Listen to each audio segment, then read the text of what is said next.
Halo, apa kabar? Anak-anak kelas 5 yang luar biasa. Masih bersama saya, Bapak Ujar Herman. Hari ini Bapak akan menyampaikan materi tentang bahasa Indonesia, masih tema 7, yaitu KD 3.5. Materinya apa? Tentang menggali informasi penting dari teks sejarah yang disajikan secara lisan dan tulisan menggunakan kata tanya. Untuk itu kalian persiapkan diri, siapkan buku tematiknya, buku catatannya, dan alat tulis yang diperlukan. Dan jangan lupa, sebelum pembelajaran ini dimulai, silahkan kalian berdoa dulu sesuai dengan agama dan kepercayaan masing-masing agar dalam pembelajaran ini dapat berjalan dengan lancar dari awal sampai akhir. Baik, anak-anakku yang terkasih, sebelum pembelajaran dimulai, Bapak akan sampaikan dulu tujuan pembelajaran yang harus dicapai hari ini. Setelah menyimak video ini, Bapak harapkan kalian mempunyai keterampilan untuk menggali informasi dari sebuah teks narasi sejarah yang disajikan secara lisan ataupun tulis menggunakan kata tanya. Gitu ya. Jadi yang Bapak harapkan setelah menyimak video ini kalian terampil. Ya. Baik, anak-anakku yang terkasih, sebetulnya apa sih yang disebut teks narasi sejarah? Pernah dengar? Oke. Baik, kita akan bahas ya. Teks narasi sejarah adalah teks yang berisi tentang cerita peristiwa yang terjadi pada masa lampau. Nah, peristiwa sejarah ini disampaikan berdasarkan fakta yang terjadi dan disampaikan dalam bentuk narasi atau urutan cerita. Nah, teks narasi sejarah ini memiliki banyak informasi penting ya, mengenai peristiwa sejarah yang terjadi pada masa lampau. Nah, agar lebih mudah memahami informasi teks tersebut, kalian dapat mengelompokkan informasi-informasi tersebut menggunakan kata tanya. Nah, sebelumnya, mungkin di kelas 4 atau pada pembelajaran sebelumnya, kalian sudah mendapatkan informasi kata tanya yang ada dalam bahasa Indonesia, ya, beserta fungsinya. Tetapi tidak ada salahnya Bapak akan menyampaikan kembali apa itu kata tanyanya, kemudian fungsinya untuk apa. Yang pertama, kata tanya apa. Kata tanya apa ini digunakan untuk menanyakan nama atau jenis peristiwa yang terjadi dalam teks. Ya. Yang kedua, di mana. Nah, kata tanya di mana fungsinya adalah digunakan untuk menanyakan tempat berlangsungnya peristiwa dalam teks. Yang ketiga, kata tanya kapan. Tahu ya pasti kegunaannya, digunakan untuk menanyakan waktu terjadinya peristiwa dalam teks. Dan yang keempat, siapa. Nah, kata tanya siapa ini digunakan untuk menanyakan tokoh atau pelaku yang terlibat dalam peristiwa yang terjadi di dalam teks. Yang kelima, kata tanya mengapa. Kata tanya mengapa ini digunakan untuk menanyakan penyebab atau alasan terjadinya peristiwa dalam teks. Dan yang terakhir, bagaimana. Ya, kata tanya bagaimana ini digunakan untuk menanyakan cara atau keadaan saat terjadinya peristiwa dalam teks. Anak-anakku yang terkasih dan luar biasa, untuk menggali informasi dari teks lisan, kalian perlu mendengarkan dulu ya yang dibacakan dengan seksama. Setelah itu, catatlah informasi yang penting dari teks tersebut seperti nama peristiwanya apa, tokohnya siapa, tempatnya di mana, dan penyebab terjadinya peristiwa. Nah, untuk menjelaskan kembali isi teksnya, kalian perlu membaca teks secara keseluruhan dengan seksama. Nah, berikut ini akan Bapak bacakan, akan Bapak sampaikan, kalian mendengarkan ya. Bacaan teks yang berjudul Peristiwa Kedatangan Bangsa Barat. Nah, simak dengan baik, kemudian catat informasi penting dari teks tersebut. Dan supaya lebih jelas nantinya, kalian baca kembali bacaan tersebut pada buku tema 7 halaman 4-6. Baik, akan Bapak ceritakan, kamu mendengarkan dengan baik, kemudian catat yang pentingnya ya. Peristiwa kedatangan bangsa Barat. Mulai akhir abad ke-15, bangsa Eropa berusaha melakukan penjelajahan samudra. Bangsa Eropa yang pernah melakukan penjelajahan dan penjajahan di Indonesia dimulai oleh bangsa Portugis. Kapal mereka pertama kali mendarat di Malaka pada tahun 1511. Berikutnya ialah bangsa Spanyol yang mendarat di Tidore, Maluku pada tahun 1521. Kemudian disusul oleh bangsa Inggris dan Belanda. Kapal-kapal Belanda pertama kali mendarat di Pelabuhan Banten pada tahun 1596. Faktor-faktor pendorong penjajahan samudra antara lain yang pertama adalah A.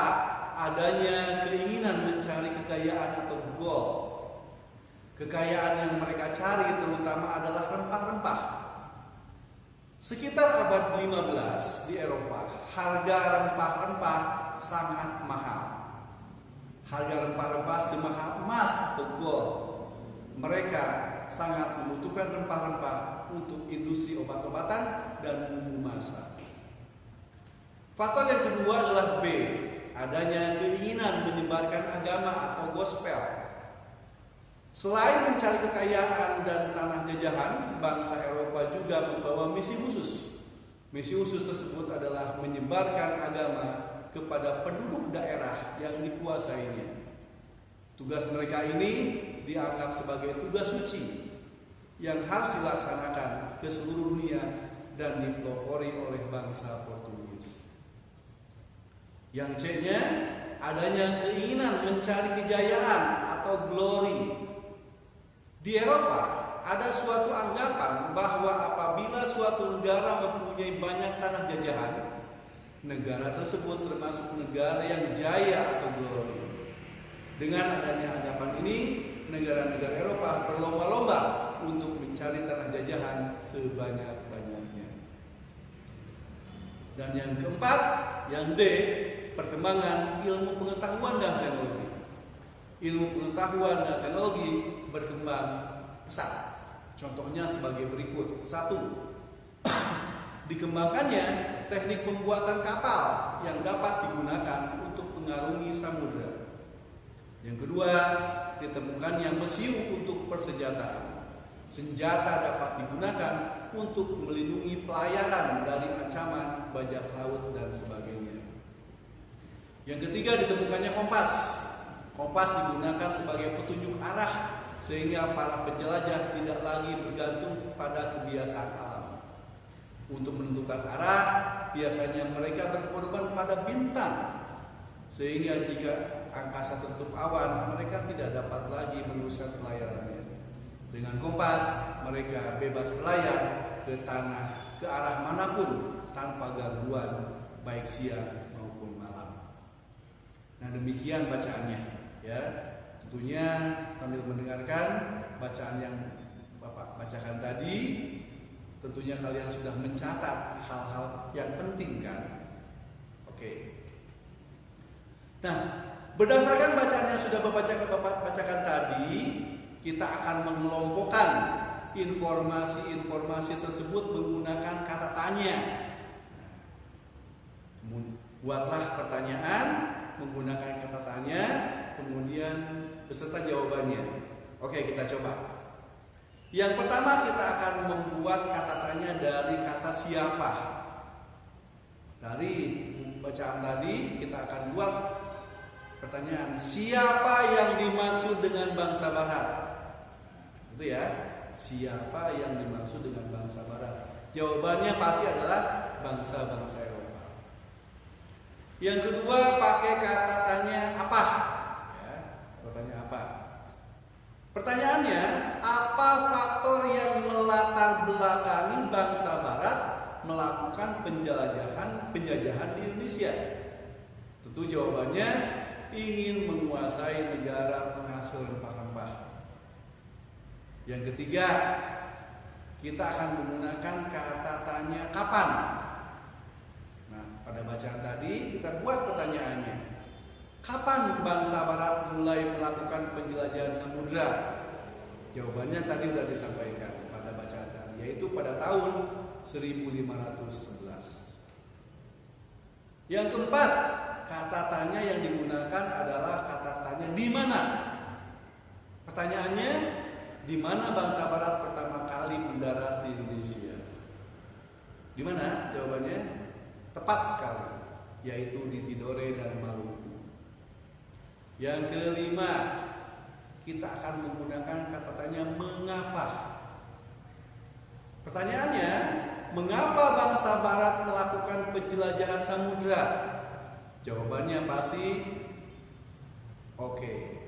mencari kekayaan atau gold, mencari menyebarkan agama atau gospel, mencari kejayaan atau glory, kemudian karena perkembangan ya, itu faktor yang melakukan penjelajahan. Yang keenam, kita menggunakan kata tanya bagaimana. Nah, sekarang pertanyaannya, bagaimana kondisi rakyat yang mengalami penjajahan? Jawabannya menderita.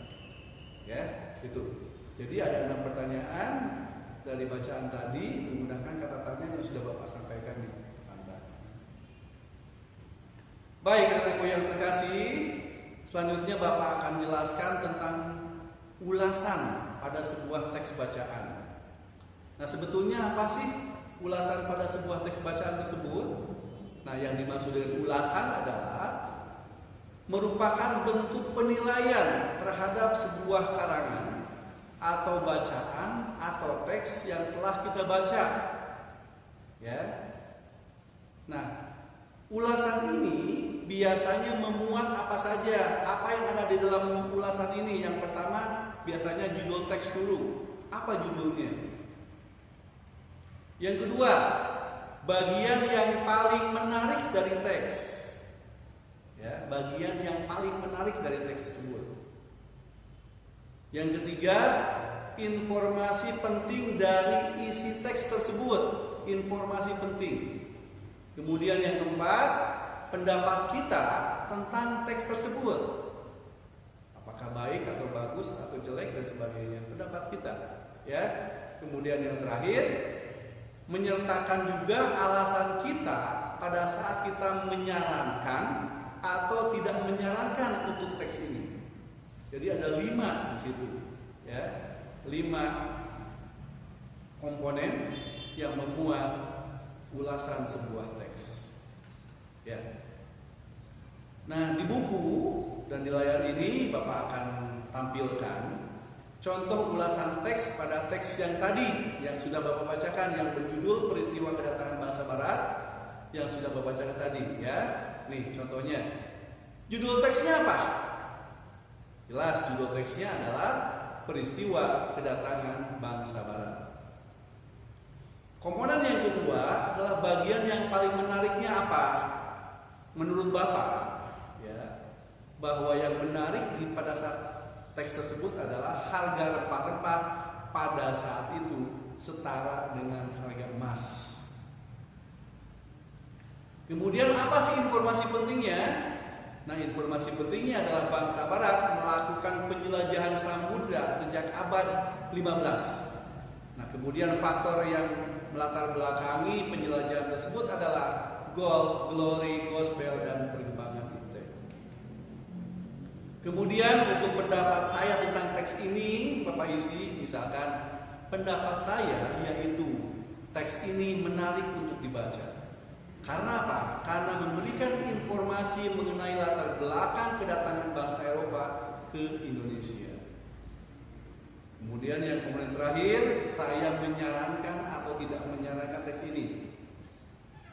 Saya menyarankan teks ini untuk dibaca karena teks ini bermanfaat untuk menambah pengetahuan kita tentang sejarah Indonesia. Nah, itu adalah ulasan-ulasan untuk bacaan yang tadi Bapak bacakan. Ya. Jadi kalian bisa berlatih ketika ada bacaan, kalian ulas ya, apa isi dari teks bacaan tersebut. Ya, tentunya dengan cara yang sudah Bapak berikan tadi dari awal sampai akhir. Ya. Anak-anakku yang terkasih, demikianlah materi pembelajaran hari ini tentang bahasa Indonesia, yaitu tentang teks narasi sejarah dan cara membuat ulasan sebuah teks bacaan. Semoga pembelajaran ini dapat bermanfaat buat kalian dan semua yang menyimak video pembelajaran ini. Mohon maaf apabila ada kesalahan dan kekurangan. Terima kasih atas perhatiannya. Selamat belajar dan tetap semangat.